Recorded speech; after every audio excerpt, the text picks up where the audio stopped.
आज मैं आपको एक भक्ति कहानी सुनाने जा रही हूँ। बद्रीनाथ में जहाँ शिव और पार्वती जी रहते थे, ये उनका घर था। एक दिन नारायण यानी विष्णु जी के पास नारद जी गए और बोले, आप मानवता के लिए एक खराब मिसाल हैं। आप हर समय शेषनाग के ऊपर लेटे रहते हैं। आपकी पत्नी लक्ष्मी हमेशा आपकी सेवा करती रहती हैं और आपको लाड करती रहती हैं। इस ग्रह के अन्य प्राणियों के लिए भी आप अच्छी मिसाल नहीं बन पा रहे हैं। आपको सृष्टि के सभी जीवों के लिए कुछ अर्थपूर्ण कार्य करना चाहिए। इस आलोचना से बचने और साथ ही अपने उत्थान के लिए भगवान को भी ऐसा करना पड़ता है। विष्णु तप और साधना करने के लिए सही स्थान की तलाश में नीचे हिमालय तक गए। वहां उन्हें मिला बद्रीनाथ, एक अच्छा सा छोटा सा घर, जहाँ सब कुछ वैसा ही था जैसा उन्होंने सोचा था। साधना के लिए सबसे आदर्श जगह लगी उन्हें। वह उस घर के अंदर गए। घुसते ही उन्हें पता चल गया कि यह तो शिव का निवास है और वह तो बड़े खतरनाक व्यक्ति हैं। अगर उन्हें गुस्सा आ गया तो वह आपका ही नहीं, खुद का भी गला काट सकते हैं। ऐसे में नारायण ने खुद को एक छोटे से बच्चे के रूप में बदल लिया और घर के सामने बैठ गए। उस वक्त शिव और पार्वती बाहर कहीं टहलने गए थे। जब वे घर वापस लौटे तो उन्होंने देखा कि एक छोटा सा बच्चा जोर जोर से रो रहा है। पार्वती जी को दया आ गई। उन्होंने बच्चे को गोद में उठाने की कोशिश की। शिव ने पार्वती को रोकते हुए कहा, इस बच्चे को मत छूना। पार्वती ने कहा, कितने कुर्र हैं आप, ऐसी नासमझी की बात कर रहे हैं। मैं तो इस बच्चे को उठाने जा रही हूँ, देखिए तो कैसे रो रहा है।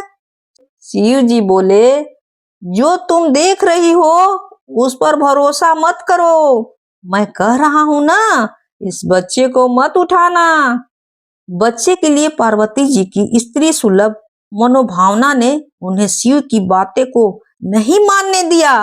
उन्होंने कहा, आप कुछ भी करें, आप कुछ भी कहें, मुझे कोई फर्क नहीं पड़ता है। मेरे अंदर की माँ बच्चे को इस तरह रोते हुए नहीं देख सकती। मैं तो इस बच्चे को जरूर उठाऊंगी। और यह कहकर उन्होंने बच्चे को उठाकर अपनी गोद में ले लिया।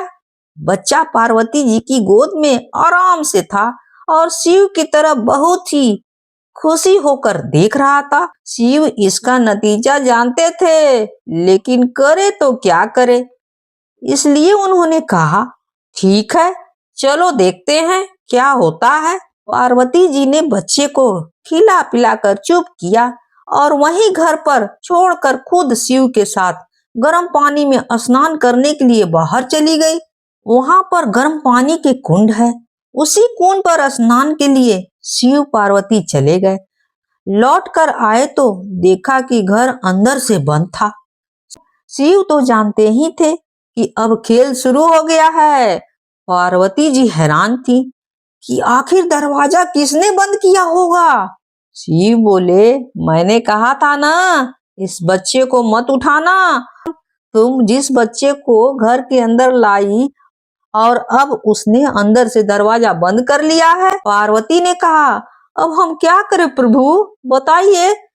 शिव जी के पास दो विकल्प थे। एक, जो भी उसके सामने है उसे जलाकर भस्म कर दें, और दूसरा, वे वहां से चले जाएं और कोई रास्ता ढूंढ ले। उन्होंने कहा, चलो कहीं और चलते हैं, क्योंकि यह तो तुम्हारा प्यारा बच्चा है, इसलिए मैं इसे छू भी नहीं सकता। मैं अब कुछ नहीं कर सकता, चलो कहीं और चलते हैं। इस तरह शिव और पार्वती को अवैध तरीके से वहां से निष्कासित कर दिया गया। वे दूसरी जगह तलाश करने के लिए पैदल ही निकल पड़े। दरअसल बद्रीनाथ और केदारनाथ के बीच एक चोटी से दूसरी चोटी के बीच सिर्फ 10 किलोमीटर की दूरी है। आखिर में वो केदारनाथ में बस गए और इसी तरह शिव ने अपना खुद का घर खो दिया। आप पूछ सकते हैं कि क्या वह इस बात को जानते थे?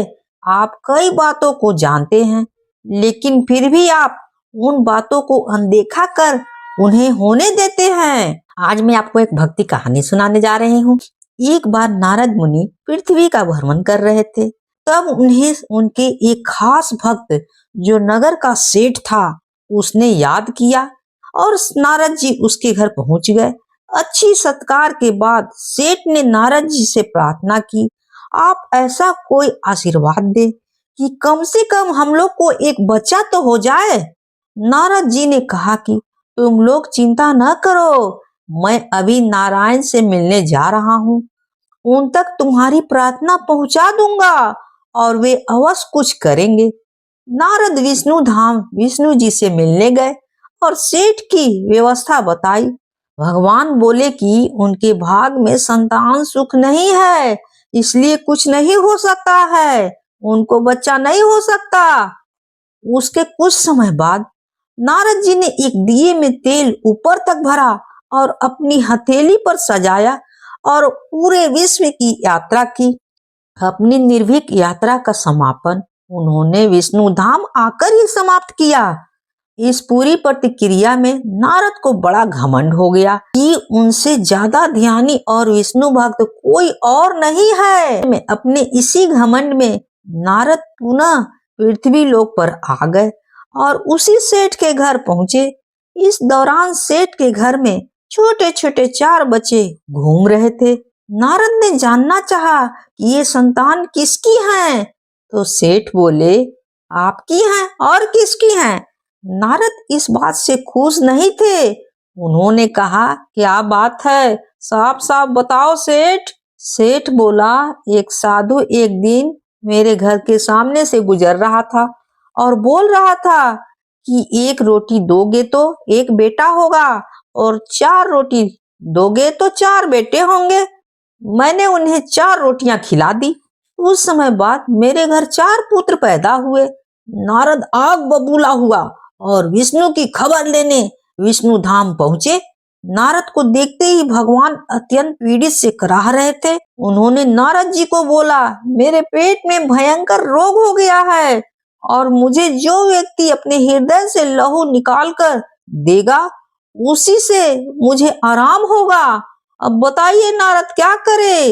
नारद उल्टे पांव लौटे और पूरी दुनिया से विष्णु जी की व्यवस्था सुनाई और कोई भी आदमी तैयार नहीं हुआ। जब नारद ने यह बात एक साधु को सुनाई तो वो बहुत खुश हुआ। उसने छुरा निकाला और एकदम अपने सीने में भोंकने लगा और बोला, मेरे प्रभु की पीड़ा यदि मेरे लहू से ठीक होती है तो मैं अभी तुम्हें दिल निकाल कर दे देता हूँ, ले जाओ। जैसे ही साधु ने दिल निकालने के लिए चाकू अपने सीने में घोंपना चाहा, तभी विष्णु जी वहां प्रकट हुए और बोले, जो व्यक्ति मेरे लिए अपनी जान दे सकता है वह किसी व्यक्ति को 4 पुत्र भी दे सकता है।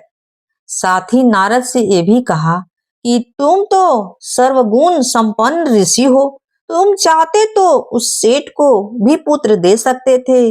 नारद को अपने ऊपर घमंड बहुत था। नारद जी को अपने घमंड पर बहुत पश्चाताप हुआ और उस दिन के बाद से नारद जी ने घमंड करना छोड़ दिया।